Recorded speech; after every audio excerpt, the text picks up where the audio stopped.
Double engine सरकार है। आज कावड़ यात्रा को कोई रोकता नहीं।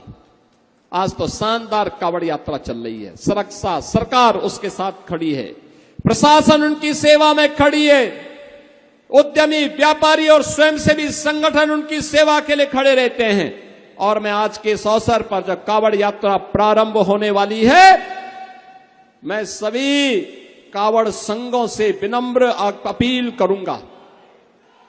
बहनों और भाइयों, मैं उनसे अपील करूंगा कि याद रखना, हम सब श्री राम के वंशज हैं, श्री कृष्ण के अनुयायी हैं और भोले शंकर के भक्त हैं।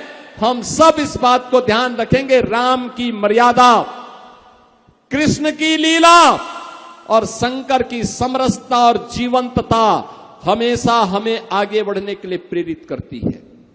जीवन में अनुशासन और धैर्य, ये हमारी सबसे बड़ी पूंजी होनी चाहिए। छोटी छोटी बातों को लेकर के कहीं हुड़दंगई नहीं होनी चाहिए। याद रखना, ये सभी हुड़दंगई या कहीं कोई गुंडागिर्दी होती है, इस प्रकार के दृश्य, कोई अनुशासनहीनता होती है तो इस प्रकार के दृश्य, जितने भी विरोधी हैं ये सभी लोग एक नोट करके रखेंगे और फिर कावड़ यात्रा को पूर्व की भांति प्रतिबंधित करने के लिए लोग एन केन प्रकारेण तमाम अन्य जगहों से दबाव बनाने का प्रयास करेंगे।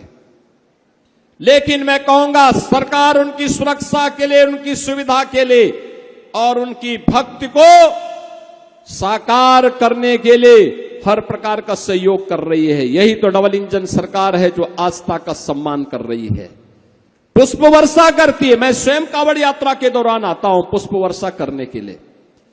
लेकिन बहनों और भाइयों, हम लोगों को उस मर्यादा को समझना होगा जो इस यात्रा की, कावड़ यात्रा की गरिमा को बढ़ाएगा, कावड़ यात्रियों के साथ लोगों के उस प्रगाढ़ प्रेम को व्यक्त करने का एक माध्यम बनेगा।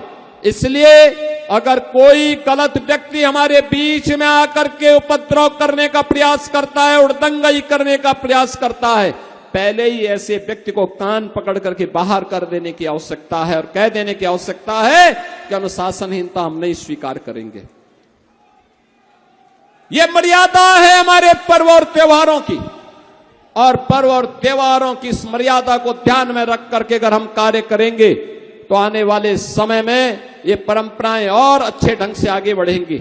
मैं आज के इस अवसर पर आप सभी को, आज यहां पे हमारे थाना भवन के विधायक श्री अरशद अली जी नहीं है, उनका स्वास्थ्य खराब हुआ,